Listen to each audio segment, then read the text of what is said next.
Can I ask you to step back, please? Please distance.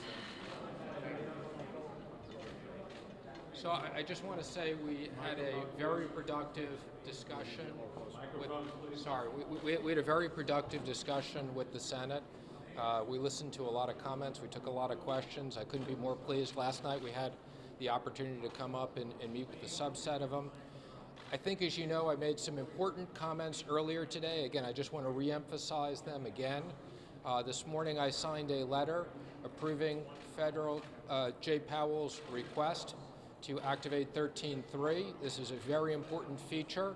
The Fed will be setting up a special purpose vehicle that will purchase A1P1 commercial paper. The Treasury will be investing $10 billion of equity into that vehicle. That is a $1 trillion market. So we have now created stability for businesses that need to roll over their commercial paper, and for Americans that have money in money market funds that had commercial paper in them. We've created stability and liquidity in that market. I think it's unlikely that the Fed, people need to take up all of that, but that's $1 trillion of liquidity if needed. The second thing I'd say is we clarified the IRS rules for deferral of tax payments. Again, I encourage people to file on April 15th because many people will have refunds. If you don't, you can request an extension. But if you file and you owe a payment, individuals and pass-throughs up to $1 million, you can defer that tax-free, interest-free, penalty-free, and corporations up to $10 million. Now, we just finished discussions at the President's request with the Republicans. I know there's been some rumors of the number. It is a big number. This is a very unique situation in this economy. We've put a proposal on the table that would inject $1 trillion into the economy. That is on top of the $300 billion from the IRS deferrals. Now, let me just say, this is a combination of loans. This is a combination of direct checks to individuals.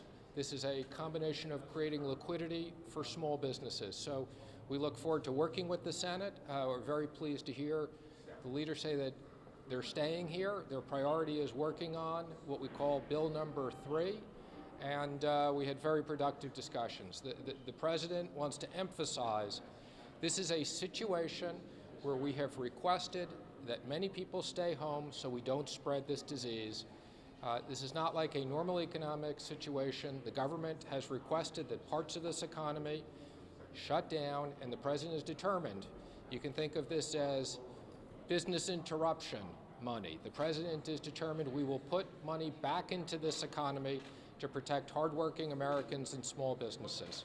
Secretary Mnuchin, do you want the Senate to approve the House bill unchanged, number one? And number two, shouldn't the Congress also be concerned about rising deficits as you're proposing $1 trillion package here that Congress should? I think Congress right now should be concerned about the American workers and small business. You know, interest rates are incredibly low, so there's very little cost of borrowing this money. And as I've said, in different times, we'll fix the deficit. This is not the time to worry about it. This is the time that hardworking Americans are impacted by government decisions. That's when the government has to step up to put money into the economy. So what about passing the House bill unchanged? Should the Senate pass the House bill unchanged? We're having conversations with them on that, and that's an ongoing discussion. Can you talk about small business? What about the airlines and the cargo airlines? Sure, I've had conversations round the clock with all the airline CEOs. I haven't had cargo, but we've had conversations. We obviously have a situation where there's very little traffic.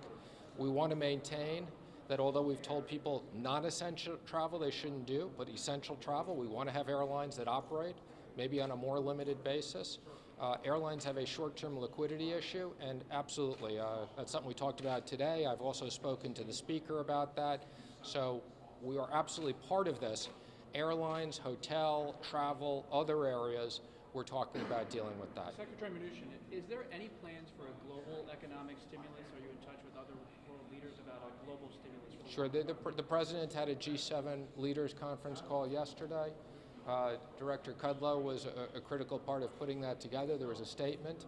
One of the things they called for was further coordination with central bankers and finance ministers. We'll be having weekly calls of the G7 finance ministers and central bankers. And I think you know the Fed has been in ongoing discussions with their counterparts. Can you talk about the bills, the direct checks that you guys are proposing for Americans? Again, I don't want to go into the specifics where we're going to work with Congress on this, but the president wants to put money in the economy now. This is where if there are people and small businesses that can't make payroll because their business has ceased to exist. We've told people in restaurants, don't go into restaurants. We want to make sure that those business owners have money to pay their employees. We're not going to put money in those business owners just for the sake of them keeping it, but we're going to help them with liquidity to meet their payroll. Thank you, everybody. That the stock market will stay open